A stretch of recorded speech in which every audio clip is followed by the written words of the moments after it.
Umabot ka ng 7 years, no, Miss Sarah, yung brand mo.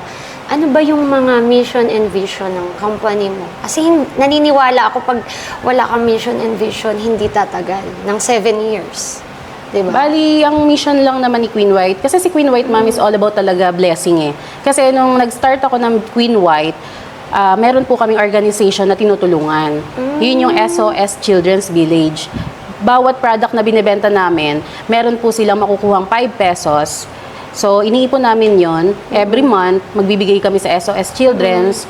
Then, tuloy-tuloy lang hanggang sa, di ba, nakakatuwa lang na nakakapagbigay tayo ng help sa mga bata. Yun yung mga bata na wala na pong mga magulang, parang mga, yun. Kaya pala bine-bless ang Queen White kasi may natutulungan talagang mga tao.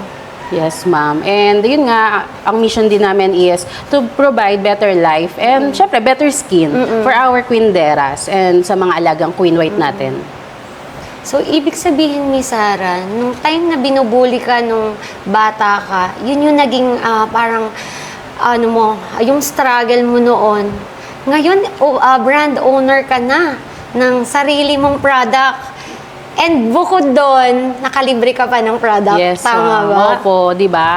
Kasi nung nagsisimula nga kami ng business, syempre, gusto ko, makalibre na ako ng products ko. Eh, sa awa naman ng Diyos, binigyan tayo ng maganda at effective na skincare product. Tsaka yung malaking tulong din na may ka-partner tayo na manufacturer. Opo. Kasi alam mo, marami din ang mga brand owners kaya sila na wawala din dahil nasira yung brand nila.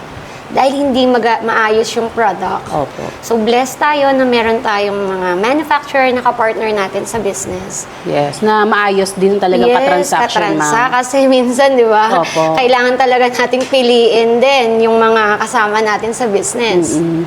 Kasi sila yung kasama natin sa business ng mga mano, pag yumaman ka, yayaman din sila. Diba? Totoo. Opo, syempre Kaya naman, sila ma'am. talaga, dapat nakasupport din talaga Opo. sa mga brand owners.